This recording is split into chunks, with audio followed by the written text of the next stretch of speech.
ऐसा कौन सा देश है, इस देश, इस समाज पे गर्व कर सकते हैं कि हम 2047 में हम विश्व गुरु बनेंगे, हम पता नहीं क्या क्या बनेंगे। ऐसा समाज और ऐसा राष्ट्र जिसमें बच्चों की ये स्थिति हो रही है, मैं तो ये मानता हूँ धिक्कार है। कि बच्चे की एक अलग प्रॉब्लम होती है। जनरली पेरेंट्स क्या होते हैं कि जब आपका 11th 12th ग्रेजुएशन तक आपको खूब साथ देते हैं, लेकिन जैसे जैसे यूनिवर्सिटी के भीतर आता है 1 या 2 साल निकलता है, तब उनकी शादी की चीज़ें, दूसरी बातें। तो मैंने देखा है कि विश्वविद्यालय का बच्चा ज़्यादा सफ्रेश्ड है, क्योंकि वो जो एक मॉरल और इमोशनल सपोर्ट्स जो फैमिली का होता है, कि मैं चाय के साथ बैठता हूँ उनके साथ, और इसका मकसद यही था कि मैं उनकी फीलिंग्स को समझूँ, मैं उनसे बहुत एम्पैथी के साथ कनेक्ट होता हूँ, उनके स्तर पर जाके उन्हीं की तरह बातें करना। तो महारानी कॉलेज में मैंने ये मैकेनिज्म शुरू किया और मैंने समझा कि बच्चे बहुत ज़्यादा स्ट्रेस में हैं। नमस्कार, आप देख रहे हैं द खटक और मैं ममता आप सभी के साथ। आप सभी का बहुत बहुत स्वागत है। आज की हमारी खास बातचीत रहने वाली है डॉक्टर सीबी यादव जी के साथ। लोक प्रशासनिक हेड के यहाँ पर असिस्टेंट प्रोफेसर है राजस्थान यूनिवर्सिटी में, और जो खुद है XRS भी रह चुके हैं, राजीव गांधी पंचायती राज के अध्यक्ष भी हैं। सही गाना सर? तो स्वागत है आपका बहुत बहुत आज की इस खास बातचीत। आपके साथ विशेष वार्ता होने वाली है, और सबसे पहले तो हम इस पर फोकस करना चाहेंगे क्योंकि आप असिस्टेंट प्रोफेसर हैं और विद्यार्थियों के साथ आप पूरा दिन बिताते हैं।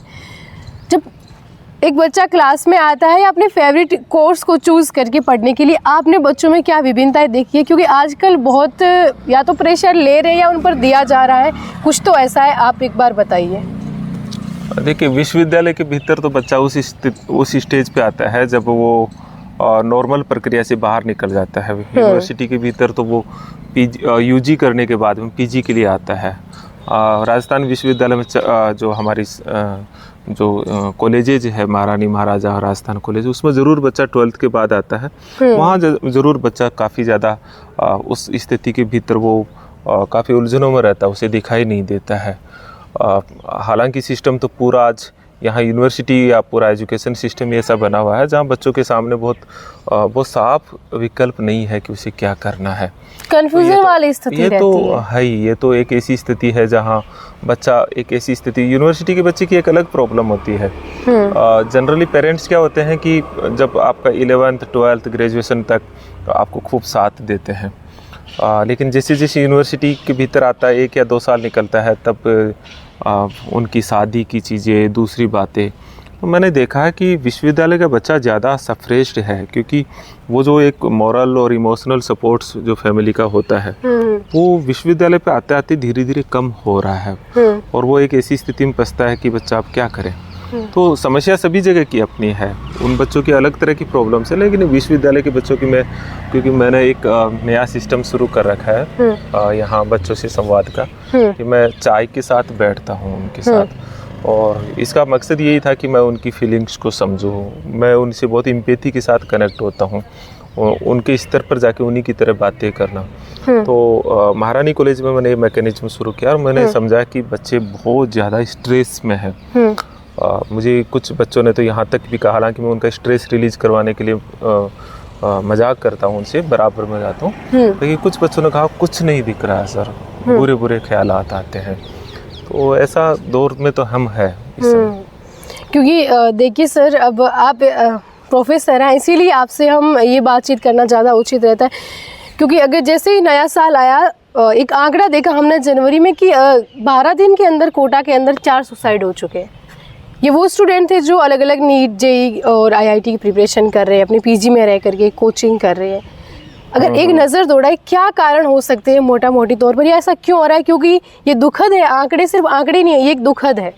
मैं वही बात कर रहा हूँ कि ये मतलब हमारे लिए कहना 4 सुसाइड कर लिया, मुझे लगता है एक बच्चा अगर हमारी व्यवस्था से खिज हो करके जा रहा है, मैं ये नहीं कह रहा देश का कितना बड़ा नुकसान है हमें, मतलब हम एक बच्चे को एक ऐसी व्यवस्था भी नहीं दे पा रहे जिसमें वो मतलब अपने सपनों को पूरा करे। एक जिंदगी नहीं जी पा रहा। ये हमने कैसा समाज बना दिया? कौन जिम्मेदार है इसके लिए? वो कोई एक आंकड़ा थोड़ी है। मैं ये भी नहीं कह रहा कि उनके माँ बापों पे क्या बीत रही है, वो सारी चीज़ें हैं, वो हम सब बातें करते हैं, लेकिन एक बच्चे को हम ऐसा वातावरण भी उपलब्ध नहीं करवा पाए कि वो अपनी ज़िंदगी जी पा रहे हैं। तो ऐसा कौन सा देश है, इस देश, इस समाज पे गर्व कर सकते हैं कि हम 2047 में हम विश्व गुरु बनेंगे, और हम पता नहीं क्या क्या बनेंगे। ऐसा समाज और ऐसा राष्ट्र जिसमें बच्चों की ये स्थिति हो रही है, मैं तो ये मानता हूँ धिक्कार है। बहुत ये सामान्य बात नहीं है, और कोई इस पे सोच नहीं रहा।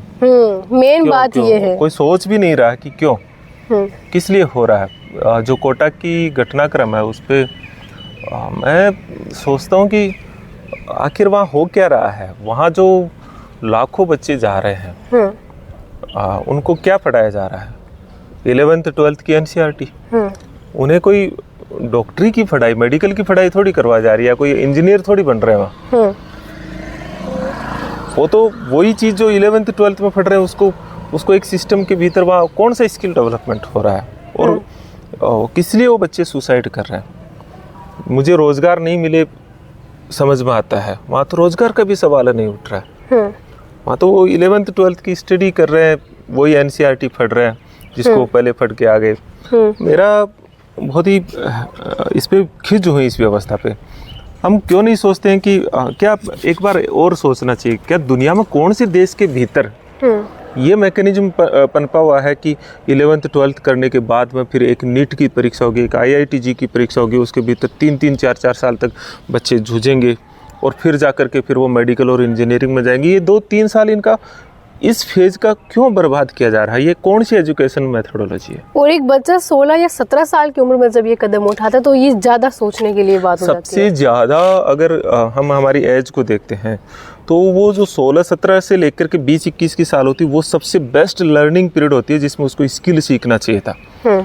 हमने उन सब बच्चों को कहाँ एक फैक्ट्री के भीतर झोंक दिया है कि आप वहाँ जाओ 8-8 घंटे कोचिंग में, फिर 15 दिन 20 दिन के बाद में जो उनका टेस्ट होता है, आप कोई रूट पे पहुंच ही नहीं रहा। मैं तो, मेरी बिटिया है, उसका जब मैंने देखा मैकेनिज्म, तब मुझे तो ये समझ में आया हर 15 दिन के बाद एक टेस्ट होगा, और उस टेस्ट के भीतर रैंक का पूरा, मतलब एक रैंक का जंजाल है। अब आप फिर उसके बाद में जिनकी रैंक कम आ जाती है उनकी काउंसलिंग करते हैं, टीचर्स मोटिवेशन देते हैं, पेरेंट्स मोटिवेशन देते हैं, थोड़ी सी नीचे आगे, मोटिवेशन सेमिनार आयोजित होते हैं, थोड़ा और आगे बढ़ाओ।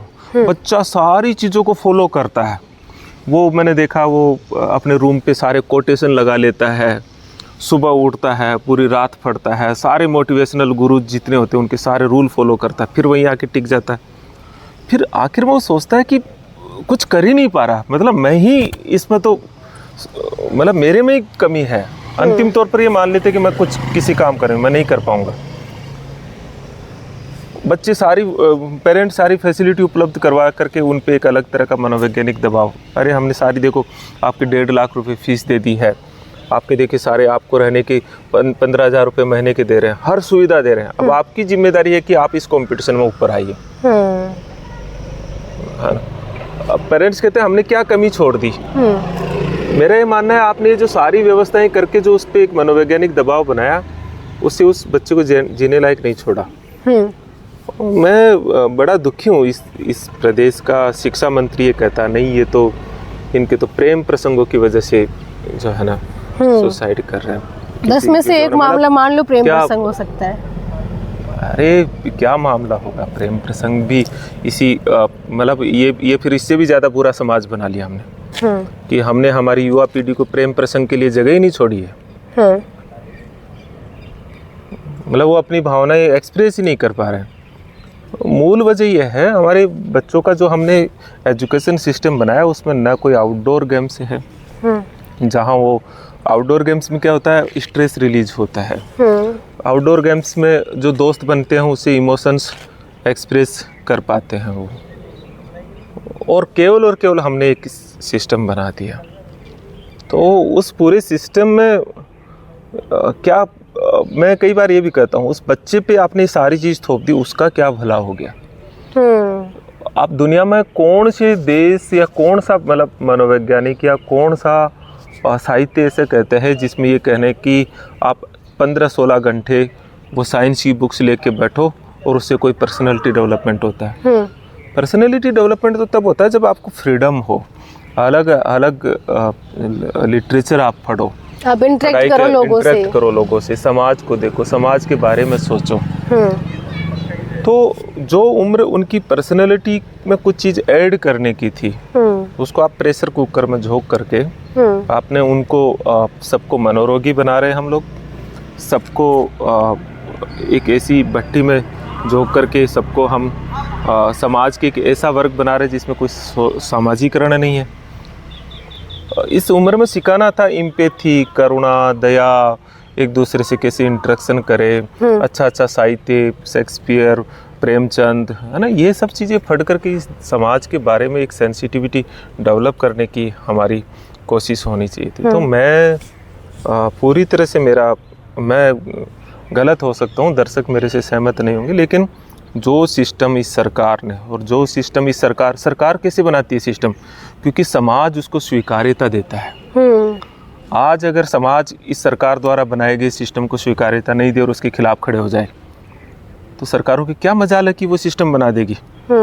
तो समाज जो है वो जागरूक नहीं है, उसे जो व्यवस्था सौंप दी जाए उसी व्यवस्था को वो एक्सेप्ट करता है।